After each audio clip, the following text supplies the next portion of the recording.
Alright guys, so today, too windy to fish, and I'm gonna do a kayak re-entry video. It's in the bay, it's pretty warm, so I'm not too worried about what's about to happen. Water temps are in the mid 70s, probably to close to 80. But like I said, it's very windy, so this should give us a good idea of like how difficult it is. I have a bunch of stuff on board, so as you can see, I'll show you what I have. I tried to make this as legit as if I had a bunch of gear on without losing obviously hundreds and hundreds of dollars. So this is what I have. Alright guys, so here we go. I'm going to need to narrate most of this just because of the wind noise, and I didn't have my microphone, obviously because I'm flipping. But here you're seeing my cooler. I stuffed it with some wood pieces just to make it heavier, see if it would float. Here you see some more wood pieces in my crate, and I'm showing you how I just have the crate bungeed down. That's just how I normally do it. These are PVC pipes that are resembling some rods. That's a wood pipe with a float on it. Again, they're loosely in my rod holders just as if they were, when I'm fishing. That would be something like a net over there. Most of the time on that side I actually have my trolling motor in the rod holder, but it's a very snug fit, so I'm pretty sure that would stay put. Here's my yardstick for measuring and my stringer. Those are both tied down, so I brought those with me and just wanted to see if they would get in the way. And then the last thing I'll note is the wheels. The wheels are the scupper type wheels from Hobie, and you'll see that they play an important role in what's about to happen. And then finally, let's move to the front hatch. I always keep a manual pump and a sponge with me on every trip. There's nothing else at the rear of the hull, maybe just some transducer wires, but that's it. And lastly, a bow line, so you'll see what that has use for. I'm wearing just my shoes, my pants, and my long sleeve shirt. Exactly what I would be wearing when I was out fishing. And now I'm just explaining how I want to have a rod in my hand when I do this test. I think that's the more likely scenario. You're actually fishing and you have a rod in your hand. So let's see if it makes it more difficult.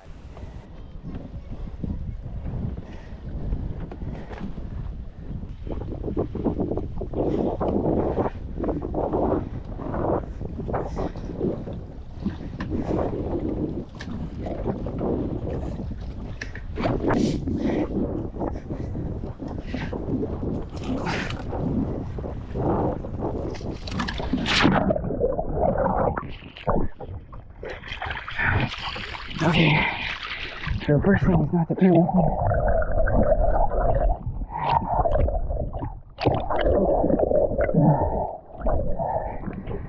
So it doesn't look like the kayak fully flipped even. Let's see if I can just get it right-sided up. That's why this handle is really good. That was easy.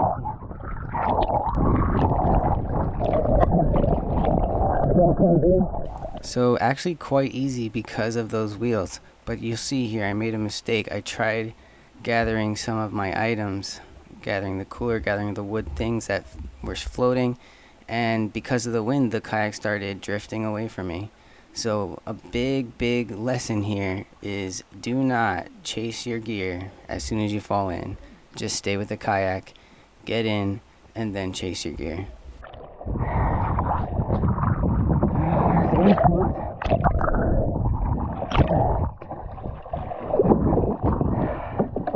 Still have my rod. Alright, so this looks like the harder side to do it with my fish finder. I'm not going to use this rope yet. That's if I have to. I'll show you what this is for.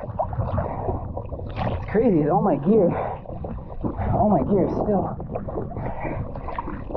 there.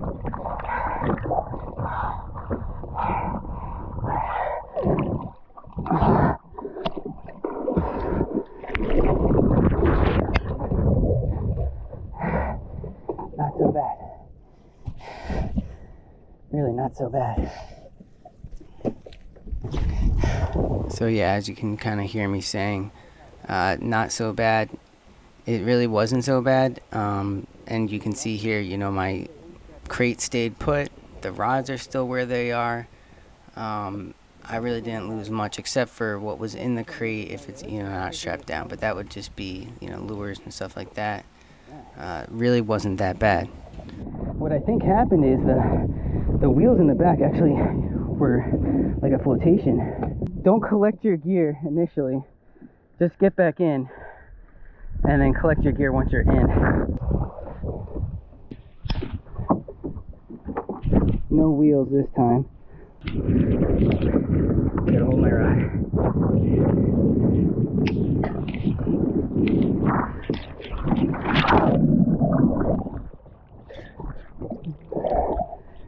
Alright, so that time, looks like my gear came out. My cooler, it's floating. Alright, so let's see if we can flip it over without.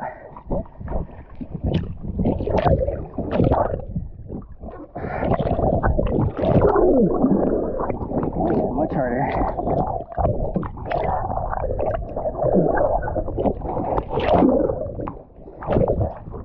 Okay, so we'll try one more time on this side.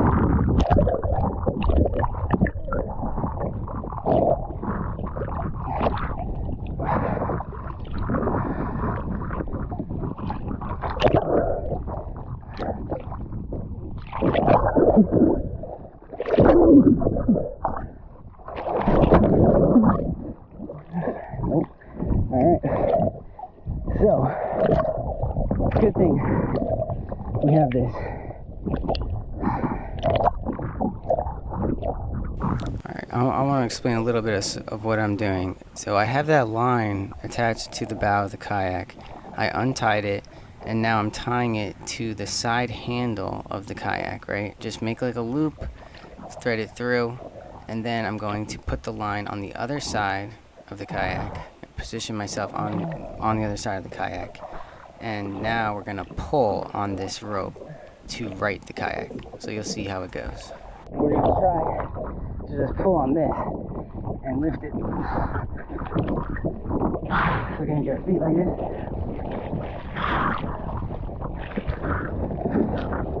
There.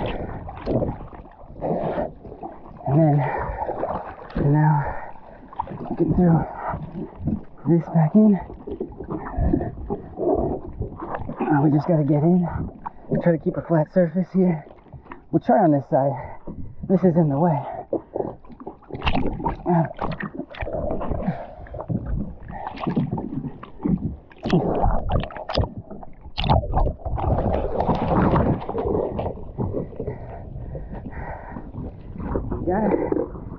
Gotta have strength to do that.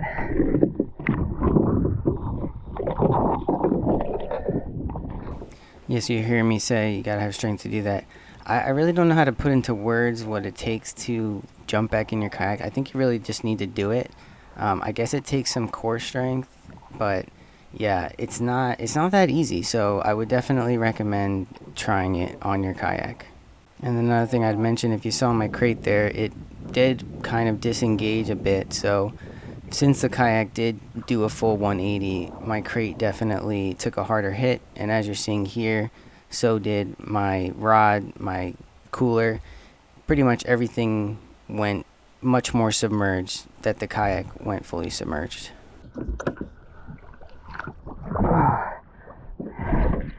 Definitely some water going. Alright, so I flipped it one more time, and in this last time I wanted to see if I could flip it without using that rope. So you'll see after I flip it, I'm going to try to belly flop on top of it and grab it from the handle on the other side. I just wanted to see if I could do that without the rope.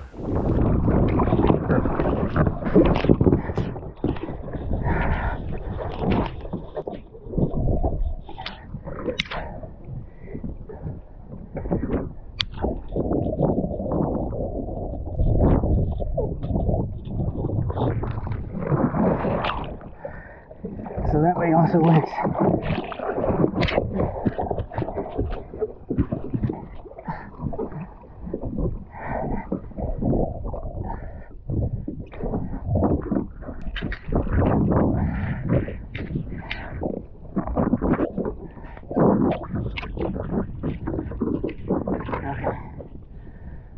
enough flipping for one day. I think the thing I learned is always bringing my wheels with me, because it actually prevented a lot more of the kayak going under. And then second, you can't just flip it over by yourself, like just underneath it. You have to jump on top of it and pull it from the other side. And having a rope tied to the hand on the other side makes that even easier, because then you don't actually have to like belly flop onto it. So I'm glad I did this. I think number one, always gonna have my wheels. And number two, I'm always gonna have a line. I think that's the safest way to do it. And just be prepared. Just know that if you don't strap things down, you're gonna lose them. I mean, that is just the game we're playing here, right? All right. Hopefully I helped somebody out there. I helped myself. I'm glad I did this. I appreciate you guys stopping by. Why don't we just go sponge it? Can I do it? Yeah. And the water's cold? Not really. What do you think? Go fishing. I think it's too hot. I was gonna go fishing.